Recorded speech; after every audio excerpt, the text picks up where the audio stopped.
What is going on, guys? This is Daniel, and today I'll be starting my NBA Draft 2014 series where I'll be taking a look at each position and identifying some sleepers and busts.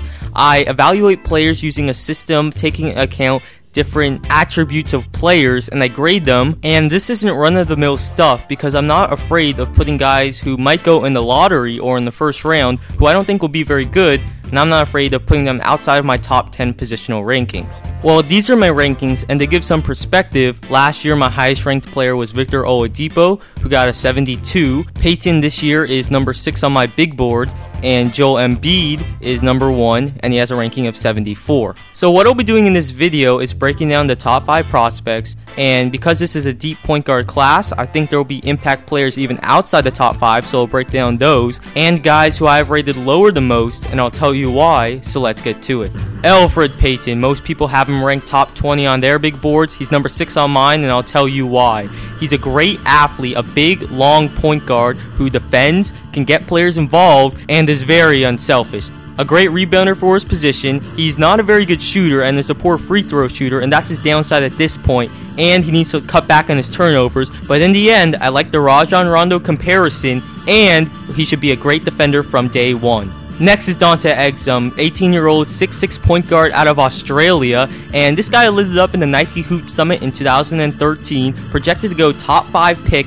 He has a lot of the same flaws and strengths of Elrid Payton. He's a big point guard who is an excellent penetrator, and that's where Exum really thrives. He's not a good shooter and needs to add strength, but what I'm most intrigued at is his defensive potential, and that's what I'll be watching the most because apparently some people call him Dante Exum because he has no D, but he has all the tools, so I'll be very interested in seeing how he'll fare at the next level defensively because he has all the tools, size, and lateral quickness to excel on that end of the floor. My number 3 point guard is Marcus Smart, and there's a lot to like. He's a strong point guard, great size for his position, can attack the basket, a very good athlete, and most importantly, he's a defensive stud who plays really, really hard. Now, he's not a great shooter, and what concerns me is he has bad shot selection. He took 5 threes per game this past season at Oklahoma State despite only making 30%. What I like about Payton is he knows his limits and only took 1 or 2 threes a game, while Smart was jacking him up despite shooting a low percentage. Regardless, he should be a very good NBA player,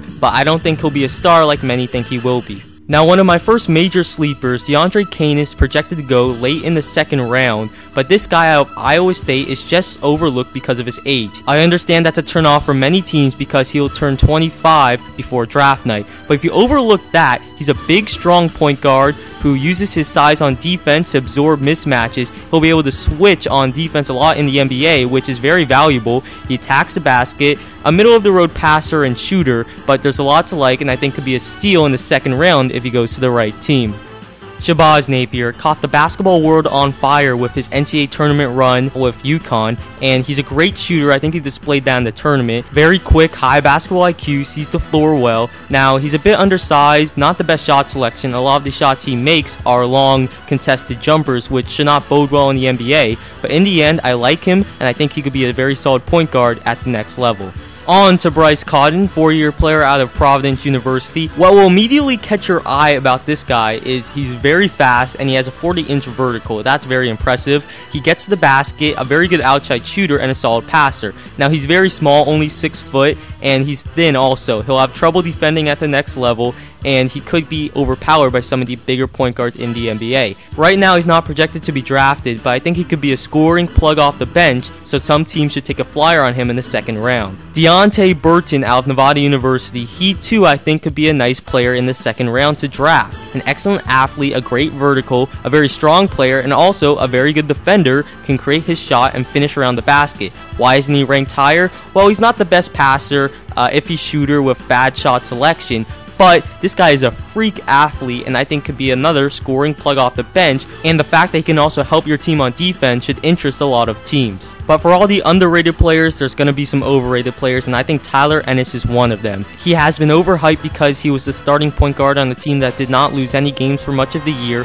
and last year's point guard for Syracuse, Michael Carter-Williams, has been a great pro so far. Ennis is a gifted passer who commits few turnovers, but other than that, there's not too much to like. He's a nothing special athlete, lacks lateral quickness, a solid, not great 3-point shooter. Can he create his own shot in the NBA? And defensively, he got a lot of steals in the 2-3 zone, but I'm not sure how that'll translate to the next level. Michael Carter-Williams had no trouble because he was 6'6" and very athletic. That's not Tyler Ennis. He's not a great finisher. I just don't see it. And Jahe Carson, I don't think will be very good at all. He seems to be the hot name to be that scoring punch off the bench, but I think Cotton and Burton would be much better options. Jahe Carson has some very notable strengths. He's a great athlete, a very good outside shooter, and can create his own shot, but his weaknesses as well are very significant. He's only 5'11", he's not a good passer, not really a true point guard, and also, on the defensive side, it looks like he might be the worst point guard of everyone who we've talked about. Not only is he small, 5'11", but he only averaged 0.7 steals per game in college,